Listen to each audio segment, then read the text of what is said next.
A taça do mundo é nossa, sou brasileiro, não há quem possa.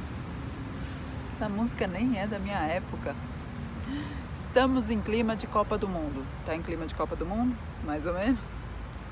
Gente, em clima ou não de Copa do Mundo, não podemos negar que o brasileiro é um fã do futebol, né? É uma paixão nacional.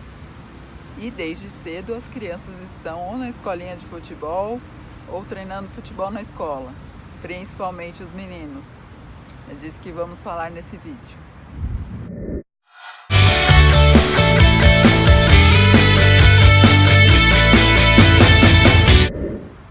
Tem dois temas principais que eu vou trazer aqui. Por que eu falei principalmente os meninos? Porque ainda é uma dificuldade o futebol para as meninas, sim. E o outro tema é a coletividade, gente. Por que não trabalhar o coletivo, se é um esporte coletivo? Porque ainda se trabalha muito em craques, em heróis, né? Se foca em um principal jogador, o melhor jogador, o tempo todo, se é um time, é um esporte coletivo. Vou trazer esses dois temas aqui. A minha filha mais velha, desde pequena, jogava muita bola com os meninos da escola. E ela sempre me pediu para fazer aula de futebol. A primeira oportunidade foi quando ela mudou para uma escola de ensino fundamental que fornecia futebol num período no contraturno, né, que a gente fala. Mas, apesar da gente ter feito a inscrição dela, não formava time feminino. As meninas não se empolgavam, não tomavam coragem de fazer aula de futebol. E nessa escola que ela estava, não podia juntar meninos com meninas. Se não formasse a turma feminina, ela simplesmente não fazia aula de futebol.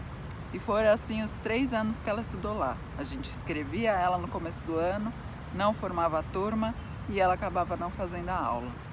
E na época também não tinha possibilidade de pagar uma escola de futebol para ela e eu nem conhecia escolas de futebol voltadas para o público feminino. Quando nós mudamos ela para a escola que ela estuda agora, no ano passado, teve a possibilidade de inscrever ela também na aula de futebol, no horário além da aula, né? E, por sorte, nessa escola, eles juntavam sim meninos com meninas, não tinha diferenciação, né? Se era menino ou menina, entrava todo mundo na mesma aula. E assim ela começou finalmente as suas aulas de futebol. E a primeira dificuldade, né, gente? Os meninos não passam a bola para a menina. Ela era a única no time no começo, depois entrou mais uma, mas mesmo assim, elas duas eram muito rejeitadas pelos meninos, tinham essa dificuldade muito grande. E nas poucas vezes que eu conseguia acompanhar a aula, eu percebia que o professor também não fazia essa conversa com os meninos. Ele não incentivava esse passe de bola, não trabalhava essa coletividade, né? Que isso também é um exercício de coletividade. Se elas faziam parte do time, por que não passar a bola para elas? Por que não incentivá-las a aprender, né? E eu não vi esse exercício dos professores, não. O tempo foi passando, ela fez a aula o ano inteiro, no ano passado, mas com essa marca, né, com essa falta de incentivo, ela acabou desistindo, infelizmente. Conversei bastante com ela, expliquei que era uma dificuldade que ela enfrentaria no futebol, mas ela desistiu de fazer a aula esse ano. A gente até encontrou, aí sim a gente acabou conhecendo um projeto, né, da Donas da Rua, do Maurício de Souza, que faz um dia, né, de treino numa escola especializada em futebol feminino aqui em São Paulo, mas era bastante caro, a gente acabou não fazendo esse treino e por enquanto ela está sem exercitar o esporte que ela queria fazer. Então, a primeira dica que eu dou, mamães, papais, professores e professoras de educação física, de futebol, é que incentivem sim as meninas, não deixem de incentivar. Se elas mostrarem interesse, leva para uma aulinha de futebol, sim, deixa elas jogarem, deixa elas se interessarem. Futebol não é só lugar de menino, não, assim como as ciências também não são, mas isso é assunto para um outro vídeo. E aí, falando sobre o tema da coletividade, depois que a minha filha mais velha desistiu, o meu filho mais novo acabou se interessando, quis entrar nas aulas de futebol da escola. Ele nunca teve muito perfil, não. A bola não era o brinquedo favorito dele, não. Ele sempre gostou mais de brincar com os bonecos, de brincar de luta. Ele adora brincar de espada, de luta, de super-herói. Mas resolveu que queria sim fazer futebol. E a gente apoiou e deixou ele entrar nas aulas. Mas qual que era a dificuldade? Como ele nunca se interessou muito por bola, o pai também nunca foi muito de jogar futebol, né? Ele é mais de assistir, é um torcedor fanático, mas de jogar nem tanto. O meu mais novo não estava tão treinado assim, entrou bem cru assim na aula de futebol, né? E com alguma dificuldade. Tá ali para aprender, afinal de contas não é uma aula. Mas logo em algumas aulas eu percebi um certo preconceito dos outros meninos por essas dificuldades dele. E não foi só pela falta de incentivo do professor, não. Foi uma coletividade em volta de pais e mães que incentivam o filho a jogar. O meu filho vai ser o craque. É aquela coisa cultural de acreditar no craque, no herói do time. Então, muitos pais que estão ali assistindo estão sempre só incentivando o seu próprio filho. Então, só ali, vai, chuta forte, vai pro gol, parabéns, e o parabéns é só pro filho. Não estou dizendo que está errado incentivar o filho, estou dizendo que os pais também precisam ensinar essa coletividade para as crianças, não é só o professor. Isso tem que vir de toda a sociedade.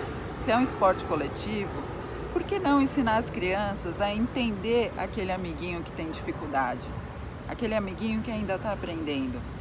Mais pra frente entraram outros meninos também com mais dificuldade. E aí isso melhorou um pouco, eu não via tanto preconceito assim do meu filho estar no time.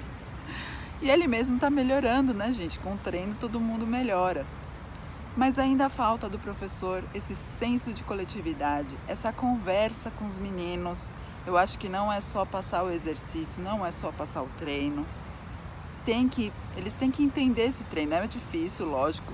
As crianças, a faixa do meu filho é de 7 anos, então é uma criançada alerta, né? Alegre, quer jogar, quer fazer gol. Mas vamos tentar, né? Eles estão ali também para aprender essa disciplina de ouvir o técnico, né?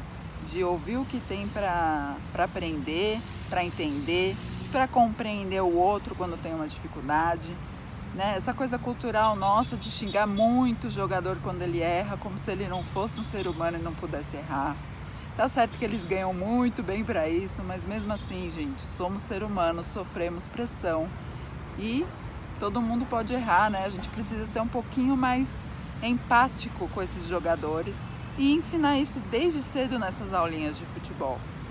Eu sinto falta dos pais apoiar a coletividade, apoiar o time como um todo. Sinto falta dos professores trazerem esse assunto para a roda e tratar isso da forma que é um esporte coletivo, afinal de contas. Para evitar bullying, para evitar uma falta de autoestima e trazer, né? O time quando joga num todo joga muito mais bonito e joga para vencer muito melhor, né? É por isso que eu admiro os técnicos hoje que trabalham esse coletivo. Eu acredito que o Tite é assim, apesar que eu não sou uma fã do futebol, eu não sou uma típica brasileira, não sou uma torcedora, mas quando eu vejo que tem esse interesse, né, da criançada e tudo mais, apoio o esporte e acho que precisa ter essa visão. Essa é a minha dica, então, para professores, professoras, papais, mamães e todo mundo da família que quer incentivar seu jogador, incentiva sim. Mas lembra que é um esporte coletivo e que ele também tem que estar integrado com o resto do time. Apoiar o resto do time para crescer junto, gente. Nós somos um mundo de 7 bilhões de pessoas. Se a gente não trabalhar o coletivo, dá para ser todo mundo individual num mundo desse? Não dá não. Precisa mudar. Do esporte vem isso, tá bom? Um beijo para vocês, espero que gostem do vídeo. Comentem aqui embaixo que eu quero saber a opinião de vocês sobre isso e a experiência de vocês, tá bom? Até o próximo!